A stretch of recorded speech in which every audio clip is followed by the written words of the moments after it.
Well, good afternoon, everyone. We're excited to have you day 4 of our Alumni Career Week. And this one, Tess Serpernant, who's the director of the Block Career Center and interim director of UMKC Career Services, will be talking about how to manage your career in a virtual space. I'm excited to hear this one. So hopefully you take away a lot of good content. This is being recorded, and we recommend that you make sure that your microphone is on mute.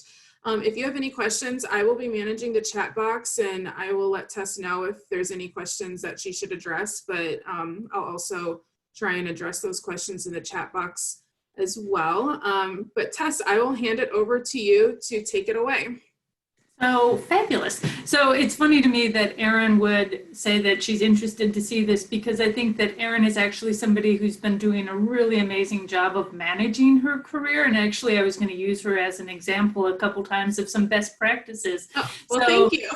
So chime in. So Erin works on my team, so I get to observe this in her all the time. And but I do think it's something that's important. I think managing your career at any point, whether it's virtually, whether you're in an office, whether it's a quote unquote normal world, or if it's a pandemic world, I still think that the idea of managing your career thoughtfully, planfully, is really what's going to move you ahead fastest and probably give you the greatest job satisfaction.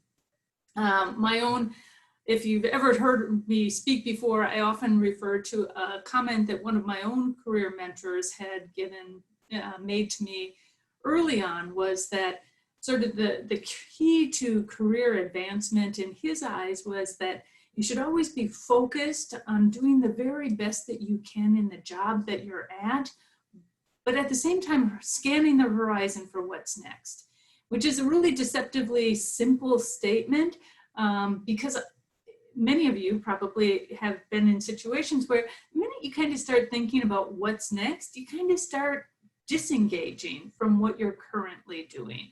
And so it can be really hard to maintain that commitment and focus on your career right now and doing the very best that you can in it, while still thinking, hey, I want something else, I want something new, I want something more advanced. So, but I thought I'd give you some tips on how to do this, and especially how to do this in a virtual world, since so many of us are working virtually right now. So I'm sorry, it's death by PowerPoint one more time. So here we go. I'll share my screen.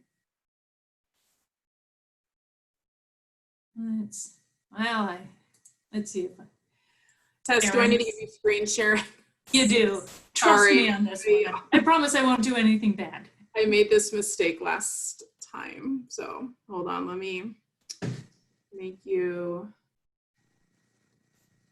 co-host. I don't have a whole lot of PowerPoint slides now this time either. So okay, you should be ready to go. There we go. Okay. We want that one. And so not only is it PowerPoint, it's not even really exciting PowerPoints, because I'm not very creative when it comes to the graphics. So, so my topic, moving ahead and moving up, how to manage your career virtually.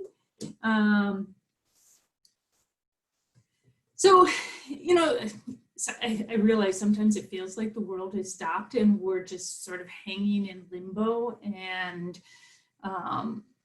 just kind of waiting for it all to be, the coronavirus to be over, and they come up with a vaccine and we go back to life as it was. But you know what? Things are still moving forward. Businesses are still going on. We're still working. And things are happening now that are going to change how we work going forward. So there's not going to be a going back to normal. There will be a new normal. But so how do you think about how you're going to have a positive impact in your career, in your role that you currently have? How are you thinking about how you're going to advance your career, how to get ready for that promotion? And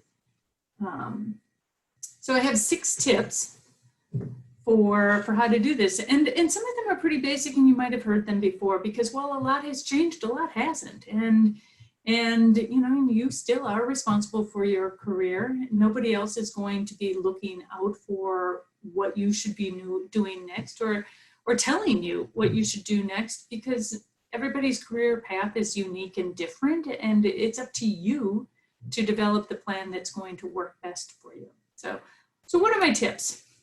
I think this is really crucial in this time with the pandemic going on, because things have changed. Things are changing all the time. I work in higher ed. We're sitting here thinking, is the campus opening in the fall? And by fall, I mean in 3 weeks. Are we going to be all on campus? Are we going to be partially on campus? Are we going to be fully virtual? What happens if things change 1 month after school starts? So for us, we're in this constant, things are changing, and it's easy to get overwhelmed by it, and it's easy to get really stressed by it, and just to think, you know, I'm just going to do what I need to do today. But if you're thinking more strategically, you're not just thinking about what you need to do today. You're thinking about, okay, what are the different paths that my job, my company, my industry, my world could take in the next few months?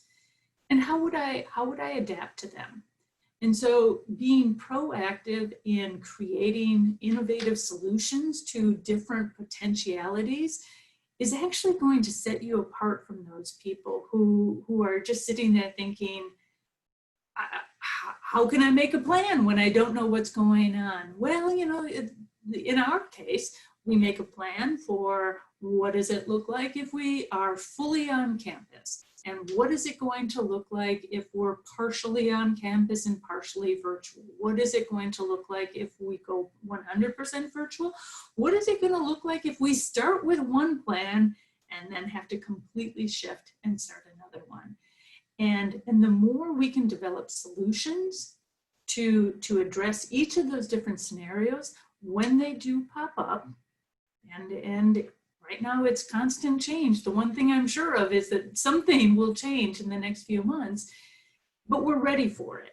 And you know, this isn't unique to higher ed and what we're doing in our office. This is everybody's new reality. And so the more you can adapt and innovate and anticipate, the better. And this is another one where actually I'm going to give a shout out to Erin, because months ago, when the campus is closing down, and back in March, and we've got this weird thing that we're dealing with, Erin is sitting there researching virtual career fairs and who out there offers a platform for this. And this is even long before we were thinking we might not be open before I was thinking we might not be open in the fall, and oh, what do we do about career fairs? Far before a lot of our other schools in our area were thinking about going to virtual career fairs, Erin's already coming up with solutions, already picking out vendors, already making those meetings and having those discussions, so that when we get to the point where we sit there and say, okay, it doesn't look like we're going to be able to do any large group gatherings, so what are we going to do about career fair? Erin raises her hand and says, I got this. I've already been thinking about it. Here are the best vendors. Here's how much they cost. Here's what we're going to need to do. And as a supervisor, that's the sort of employee that makes just an amazing impact, because I'm sitting there thinking, oh my God, what are we gonna do? And Erin has already shown herself that, hey, I got this. I'm right on top of it. And that just gives me so much confidence in her ability to lead. And it really makes just this tremendous impression. So the more you can anticipate things and come up with solutions, the better. I also think that part of this being resilient, though, is being understanding of others, because not everybody adapts to change quite as well as others. Some people need to kind of ease into it. And I think that as you're coming up with plans, you have to be understanding that not everybody is coping quite the same. You know, I'm an introvert. This hasn't been the worst thing for me. There are people on my team who are extroverts. And I know that just emotionally, it's really tough for them. So I need to be receptive to, all right, hold on just a second. My husband's,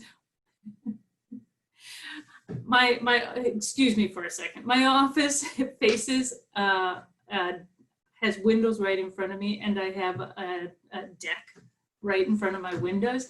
My silly husband is standing out in the rain, waving at me frantically just to be funny, and I'm distracted. So back on topic though. But I do think that another thing that really is going to set you apart, and if you think about what people value in leaders, in managers, in the people that they want to promote, sure, it's that resilience and that flexibility and the adaptability, but it's also that being able to be kind and understanding of where other people are at in terms of all of that also. And so, you know, bringing people along with you rather than thinking you're competing against them is all part of that being resilient also. Learn stuff. I've been a broken record on this one ever since we started going into quarantine and sheltering in place. Now is the time to learn stuff. Learn advanced Excel. I just signed up for this advanced Excel series of courses. It was a deal through Business Week magazine. It was like $39, and it was this $300 packet of instruction. So I'm pretty excited to get started because I'm a data nerd, so I like Excel. But learn some Excel. Everybody likes Excel. I haven't met an employer yet who thought, oh, Excel, who needs it? So Excel would be great. Learn a little bit of data analytics. Learn a language. Don't care. Go to lynda.com and get some tips on improved public speaking, or how to create more attractive PowerPoint. You can do so much of this for free. And this is a great time to be picking up on those skills. There's Lynda, there's Duolingo for languages, I'm blanking now, but if you go and look for free courses, there's just a ton of stuff out there. If you can't find anything, email us, because I have actually a whole list of some stuff that I did some research on that's free or nearly free, and really valuable skills that you can use to advance your career. Also, because, you know, it's higher ed and I can't help myself, go back to school. Get an MBA. Well, you can do it part-time. Get an advanced degree in another program. You can do so many of these things part-time. You can use this time where, you know, you don't have as much social things going on. You're not commuting to and from work anymore. So use these extra hours that you get and do something to advance your knowledge. And not only will it help you in your current role and being better at it, but it will also potentially give you a little bit more job security. So if there has to be layoffs at some point, the person who's actively trying to improve in their role is probably going to be more attractive to that employer than somebody who's just kind of been going through the motions. But it's also something that you can be doing that really is setting you up for that next role. You know, you can take a whole series in improved leadership skills that if you're moving into a management role, everybody's going to value that. So now is a great time to do that. I will say there's COVID time. I don't know if you experienced that. I experienced COVID time. Like, I don't know what day it is anymore. And I keep thinking, oh, that was last week and it was 3 weeks ago. So set a schedule, stick to your schedule, set aside some time every day that you can devote to whatever it is that you're trying to learn.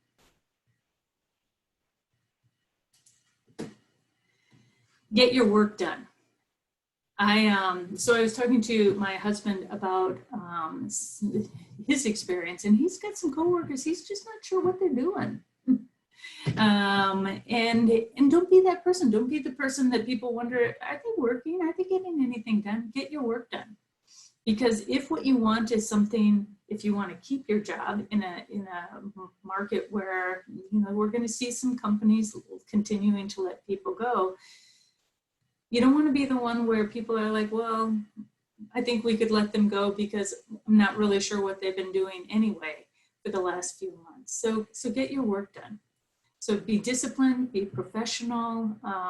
This is what they're paying you to do. And this is actually going to be huge in not only keeping your job during some tough times, but also being promoted. Sure, we all know some examples of people who got promoted and they weren't the hardest workers, but for most organizations, most of the time, it's the people who produce, the people who get the stuff done, who are recognized as the ones that they want to promote.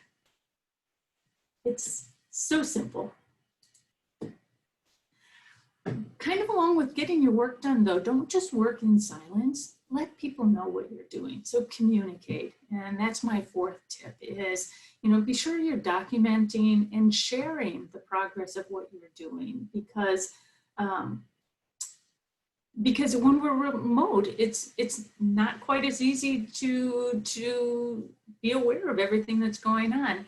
In our own office, when we were in the office, I would see everybody every day. It's a small space. People would say, oh my goodness, you know, I just signed up this new employer to come on campus and recruit our students, or I just had the most amazing appointment with a student and I'm so proud of what they've achieved. But I don't know. If we're not in the office, I don't get those sort of little updates, those more casual and informal updates. So be sure to communicate what you're doing, what your successes are. Ask for feedback from your manager or your supervisor. Schedule regular touch-base meetings, not just with the people that you report to, but with those people that report to you. And even if this isn't something that you did in the real in-person world, it's all that much more important to do that in a virtual world so that you can stay connected, so that you can keep people informed of what you're doing, that you can learn about what other people are doing also. And then start building upon some of the work that they're doing.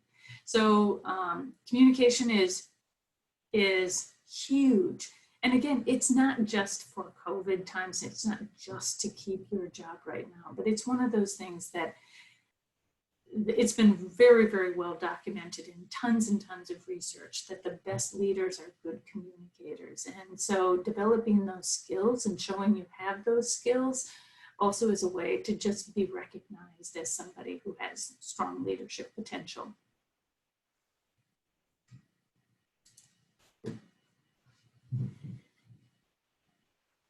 Dress for success. I know you're working at home. I know you're in the spare bedroom, you're at the dining room table, you're sitting on the couch, but dress professionally. Because and dress appropriate for the meeting that you're having, but it's not always appropriate to be wearing a very, very casual t-shirt with some sort of advertisement print on it, with you know, an unkept beard or unwashed hair, or you know, there still is. You're still working. There is still a level of professionalism. It's clearly not the same as when we were in the office, but there needs to be some level of professionalism, especially if you're trying to make that impression that you're ready for more responsibility and for the next step. You know, a blouse as opposed to a t-shirt. If you are going to go with a t-shirt, a nice solid color as opposed to a print, you know, no one really cares what you're wearing from the waist down as long as you've got the camera angle adjusted okay. But do make sure that you're presenting a professional and well-groomed image from the waist up. You'd think that that would be obvious, and yet it's amazing. I've been in meetings, not with my own staff, who of course are awesome, but with external people, and really? You're just wearing shorts and kind of a grubby t-shirt? And it makes me feel like you're not taking me seriously. I don't mean anything to you that you couldn't put on a clean t-shirt. So people notice and people feel the impact of that. So be sure and dress appropriately. And I'm a broken record on this one. If you've ever heard me speak on anything, it all comes down to networking. I really, truly believe that this is the important thing. One of my colleagues here at UMKC, and it's in a department that I don't have a whole lot of interaction with normally, but some, she schedules a happy hour every other Thursday and invites sort of anybody that she has tangential interaction with in the course of her work. And we're all supposed to bring it's at 4:30 on a Thursday. You bring your beverage of choice. We spend the first few minutes just talking about what we're drinking. And it ranges from tap water to really fine quality whiskey. And it's not the alcohol or the beverage that's important, but it's the ability to have a conversation and chat and catch up. Just as you might in a hallway, not that we're drinking in the hallways, but in a more informal way that you might catch up with colleagues that you don't see all the time. And really, I've come to so look forward to these. Just, they're half an hour. It's interesting to hear what other people are doing and involved in, either on their own personal time or with their work, things that we wouldn't normally do. But it's also a great way to find out what else is going on campus and if anybody else is hiring. And so great just for that pure networking ability also. But also schedule formal meetings. Now's the time. It's super easy to schedule Zoom meetings. I know we get tired of Zoom, but reach out to somebody in a neighboring department and just say, hey, I'm just interested in hearing how you're adapting with everything with the whole pandemic, how your department's doing. I'd love to pick your brain, get some ideas from you. Just schedule a meeting, see what happens. And then of course, schedule networking meetings with people maybe in your industry, but outside of your organization. And LinkedIn's a great way to find those people. And not that, setting up a networking conversation with people is really just a matter of you sign on to Zoom at this time and the meeting's over at this time. There's no commuting, there's no transportation time, there's no trying to pick the perfect spot sort of halfway between you and them to meet. Super easy in this time. So again, now's the time to take advantage of that. So those are my 6 tips. And I'm going to stop screen sharing and I'd love to hear from you about either what's working for you. Share. I'm not by no means an expert, and I think a lot of you guys probably are doing things that you're proud of, or that you've been working with people and you're like, they've got this down. So we'd love to get more of a discussion going. Tess, that was great. Thank you. I've been addressing there are only a couple of questions in the chat, and I've been addressing them as they've come in. Jean shared the Helping Hand Scholarship through the Block School. Absolutely. Which is helpful. So for those that didn't see it, the Block Family Foundation was generous enough to provide a scholarship for the first semester of our Block graduate programs. And Jean, correct me if I stated that wrong. And then I also shared our Plan B resource that we developed at the start of us all working from home. Jean, do you want to talk at all about that scholarship? Sure, Aaron, I can do that. Thanks so much. So the Block Helping Hand Scholarship, again, the Block Family Foundation has been so generous to us here, and how it works is there's still some time to get in for the fall semester. We've extended our deadline to August 10th with everything surrounding COVID-19, and so we've got a little bit of time to get everybody going. But the Block Helping Hand Scholarship covers up to basically 9 hours of credit for the fall term, which means it's about a $5,250 scholarship. If you do 9 hours, 6 hours is $3,500, or 3 hours is $1,750. And we've made applying to the block school programs fairly straightforward in that we have you apply online, we ask for a resume and a goal statement, and then your transcripts from everywhere you've attended. There may be opportunities to waive the GMAT depending on the program you choose and your work experience. So there's still time, and we'd love to have you join us for the fall term. Thanks, guys. Yeah, It's a great deal. If you're even remotely thinking that, maybe I'd get an MBA one of these days, it's a pretty sweet deal.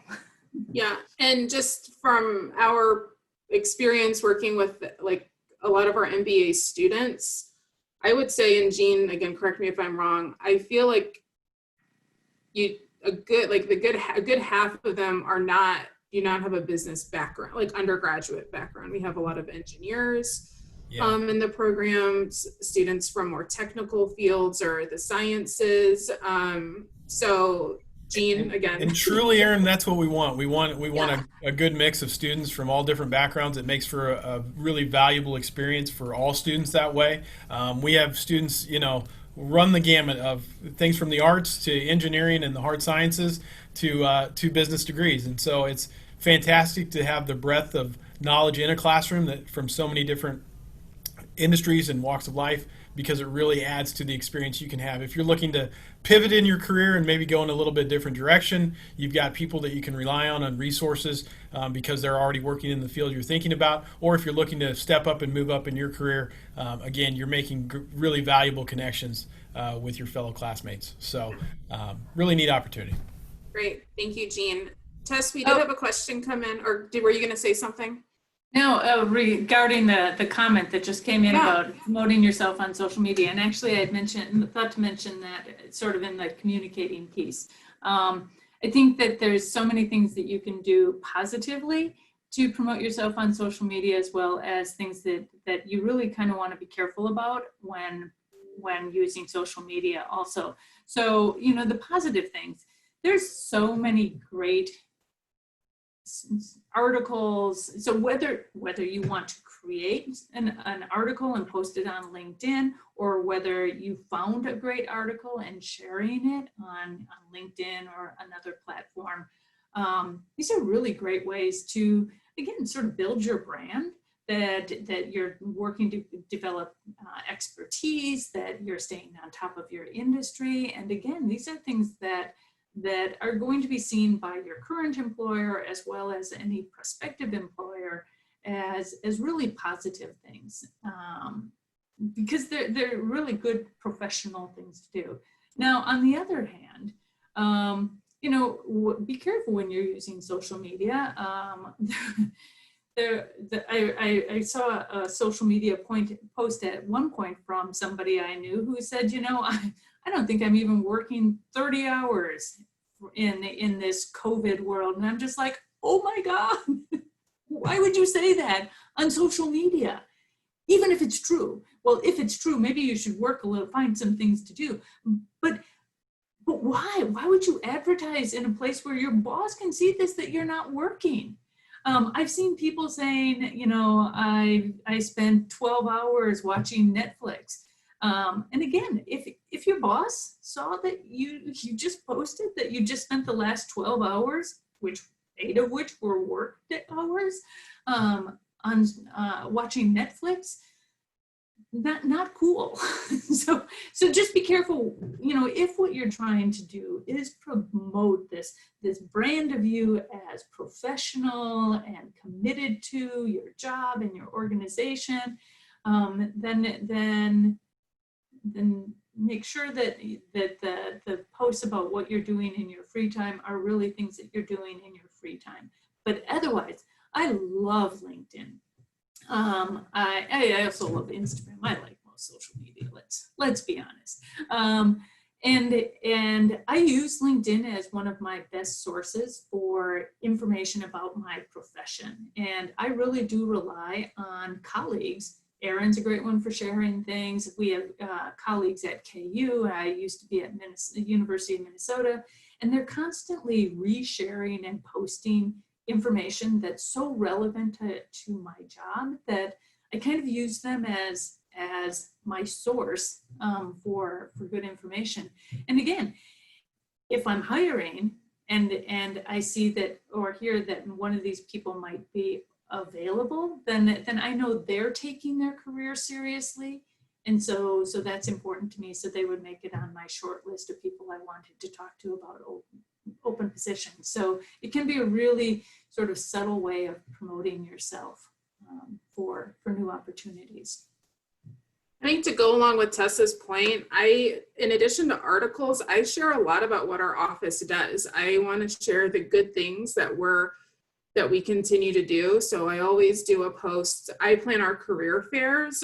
So I always do a shout out to the staff that I work with and to the employers that attended as well as students, because they continue to be more successful every semester. And selfishly, I want people to see that success.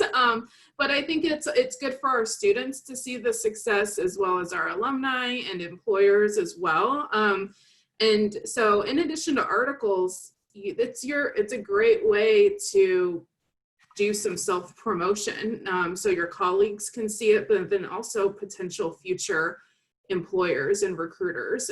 You've heard us talk about LinkedIn a lot this week, and there's a reason for it. I hope we're not sounding like a broken record for the ones who have attended all of our sessions, but it truly is, like Tess said, like the most valuable tool that you can use in the job search, and as you're promoting yourself, even if you're not job searching. I'm not job searching, but I still use LinkedIn to promote the good work that our office and that the Block School and that UMKC does.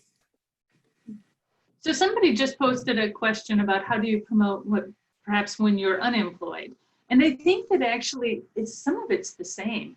I'd say go in and create a profile on LinkedIn, share articles that you think are interesting, that are relevant to your organization. Start following the companies that are interesting to you, or the professional organizations that are associated with your career. And give the thumbs up or recognition for articles that you think are interesting. Make a comment. It's amazing that there's a lot of organizations that really pay careful attention to who's commenting, who's forwarding, and if they see your name over and over as a really strong supporter of some of their initiatives, then you start kind of standing out and being interesting to them. At the same time, you really can develop a name for yourself. And what happens when somebody Googles your name? If you've taken this time and you've maybe written a thoughtful argument or article on staying sane while looking for a job during COVID, and you know what, you're an expert because you're staying sane, and so you can give your own perspective and post that on LinkedIn, and now somebody sees an article that you've written and published, and that shows up in a Google search. And as long as it's a nice positive article where you're showing sort of resiliency and good communication and commitment to your field, again, those are really good positive things that are going to make a big impression on somebody as they're sifting through names of people who have been applying. It can be the thing that makes the difference. So, so don't think that just because you're currently between jobs that you've got nothing to offer. I think probably you have a lot to offer in terms of your own personal experience, but also in your ability to share and promote other organizations and individuals.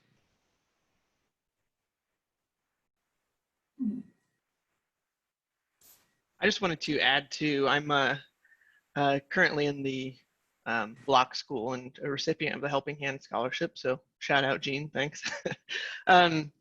I've been working remote. I'm in year 4 of working remotely for a software company. So this is kind of old tricks for me, but the rest of my company is all remote now. And they didn't used to be. I would say one of the keys in this environment is to be more outspoken than you maybe would be in an office situation. So in meetings, pipe in, make sure people know you're present, make sure they know you're engaged and listening. And then also, if you can, try to seek a internal mentorship.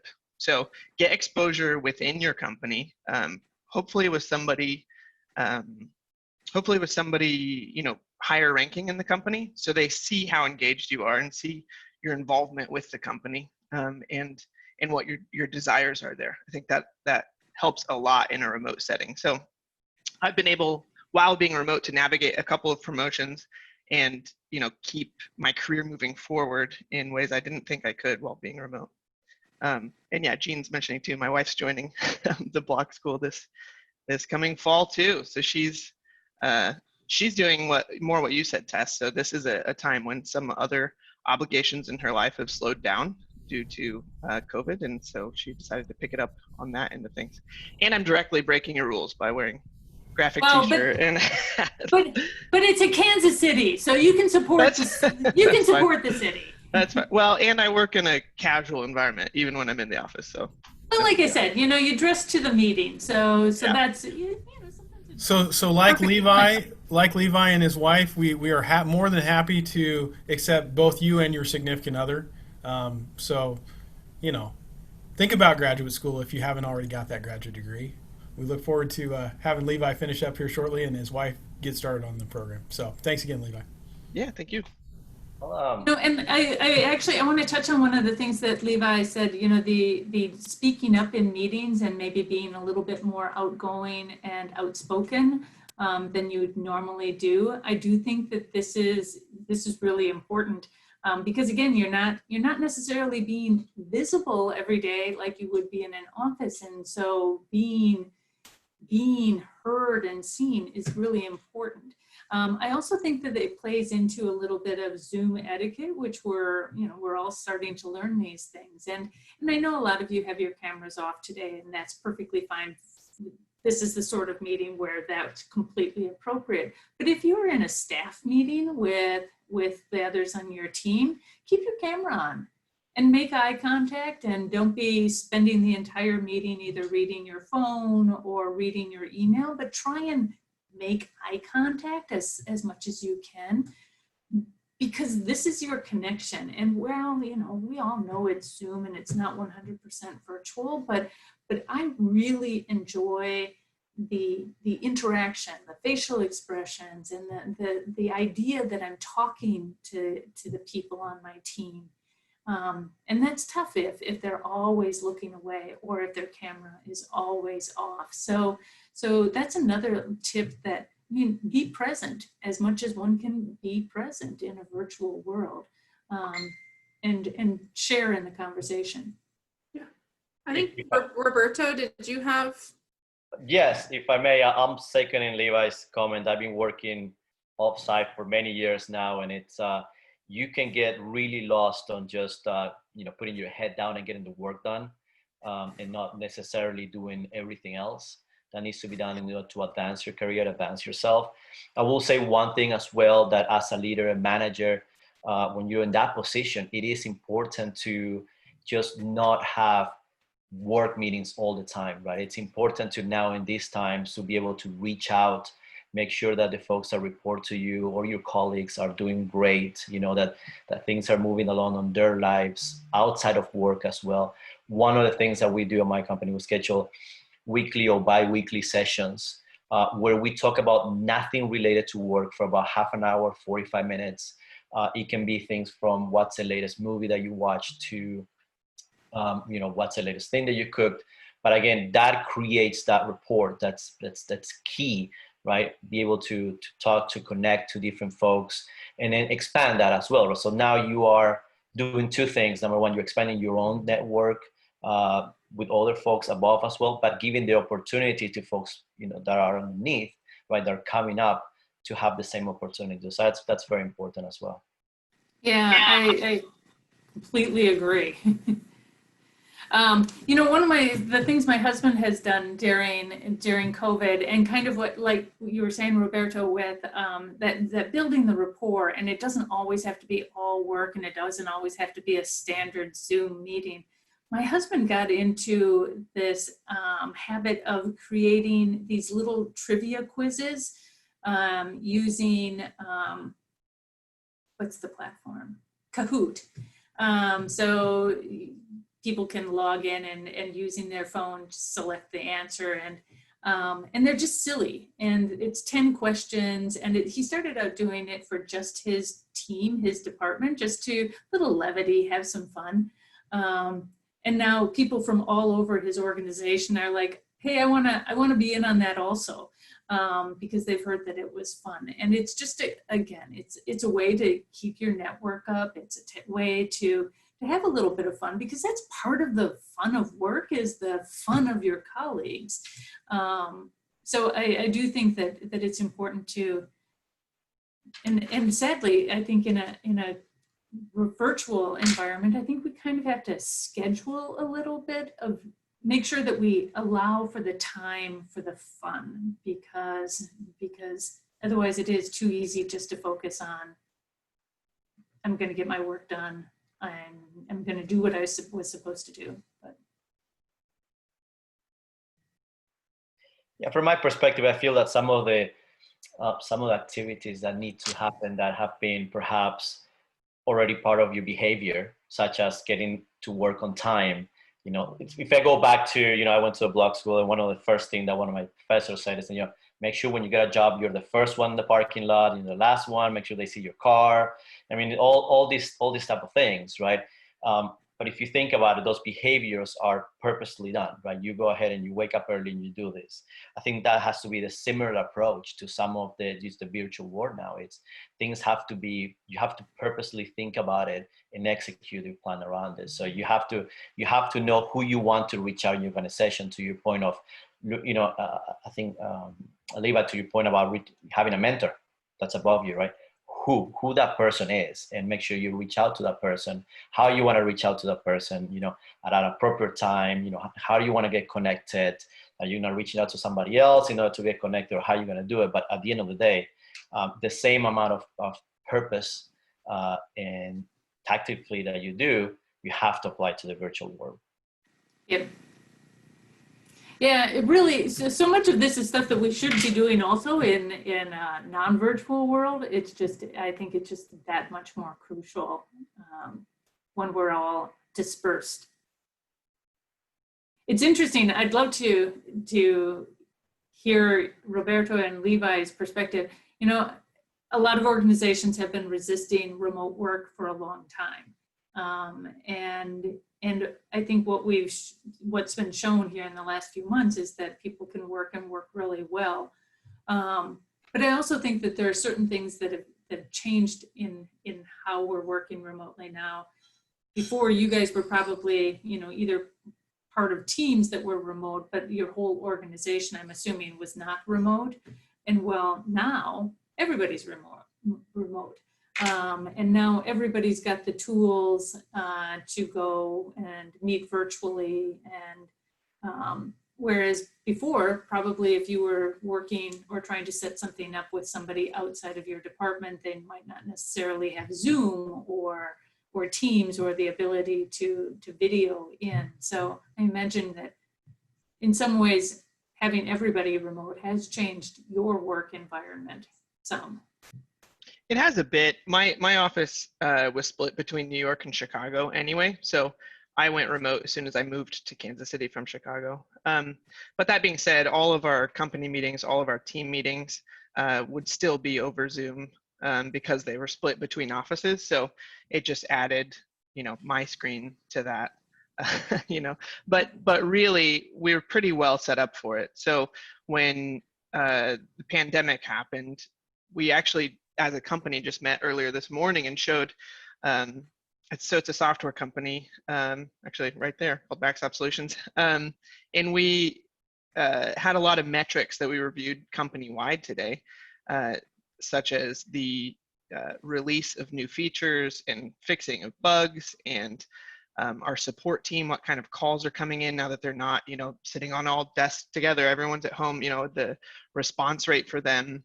And all of our statistical measurements have stayed consistent for the past few months against benchmarks of when everybody was in the office. So it has definitely normalized and made the leadership realize maybe they don't have to pay for as much real estate as they have been, because all of our delivery has stayed on track and stayed on target. So kind of interesting in that way. They're really discovering there's not a huge lack of, there's not a drop in productivity actually at all. And there's not a lack of engagement on every level. So some people's schedules have changed due to, kids being out of care and stuff like that. But in general, the things have continued as they expected. Yes. What we have seen on our side has been just a more openness to give position of leadership to folks that are remote, right? So there was this hybrid approach in which folks that are being just doing the work and doing the delivery, so to speak, yeah, it's okay if they're remote, no issues, no problems, but ultimately the leads, project managers, etc., folks that interacted with the business, they had to be on site and had to be, working and being to see everybody. And now it's been this can also be done remote. So the thought about the top leadership being just always on site, having to see each other, that has changed, and when we saw it pretty quickly, right? It just, the company reacted well, and now more folks are being promoted when they previously they didn't even stand a chance, to be honest. So we have seen a very positive reaction to that. Yeah, and I think that that's something that's going to stick with us after all of this, that this is something that the world has changed. I do think, and maybe a lot of you on the meeting today will experience this. It's going to be interesting juggling work and home and kids, especially in the coming months here, because I think that just as things are weird for higher ed, I think they're going to be weirder for K through 12. And again, working through all of these sort of 6 things, the resiliency and the communicating and getting work done. I think, there's just a whole nother wrinkle when you're trying to juggle homeschooling your kids and unusual work schedules. And again, I think it's a different world. And I think for most organizations, people are interested in accommodating wherever necessary and wherever possible. But the more you communicate what you're doing, what you need, I think that the smoother that transition is going to be. So again, that just sort of trying to keep your head down and thinking I'm just going to do my job probably isn't going to work very well when you're trying to juggle kids. I mean, ask for help, let your managers and your company know what your situation is.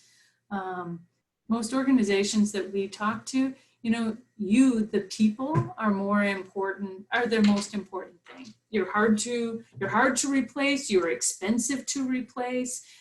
So people do, and it's a weird time, and people want to do right by their employees. But if you don't communicate with your company about some of the challenges that you're facing, then I think it's easy to think everything's fine because nobody said anything. So do keep that communication up, because it's going to be a weird few months for everybody.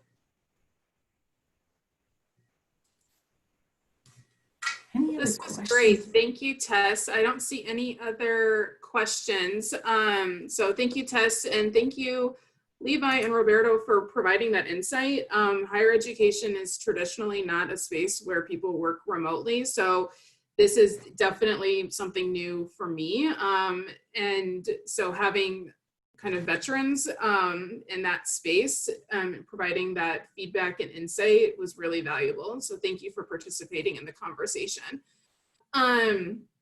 Just kind of a plug for tomorrow's session. Our last one is if you're interested in getting involved with the Career Center. I know that that's a common question that our folks at the Alumni Association receive, is how can we give back in a different way, like working with students or volunteering. So myself and a colleague, Maggie Rayland, will be talking about different mentorship opportunities and volunteer opportunities through our office and through our different academic departments. And then if you have any questions just throughout the week that have come up towards the end of the week, as you've been mulling things over, both Maggie and I work in career services, so we are well equipped to answer any non-volunteer related questions as well. So we hope to see some of you at that session tomorrow. And this was recorded as another reminder. So this will be up on our YouTube channel early next week. And I think Katie plans on sending this out to all the participants once the videos are up as well. So thank you again, Tess, for taking time to do this. And I hope everyone has a good rest of their afternoon. Thank you. It was a pleasure. Thank you, everybody. Thank you.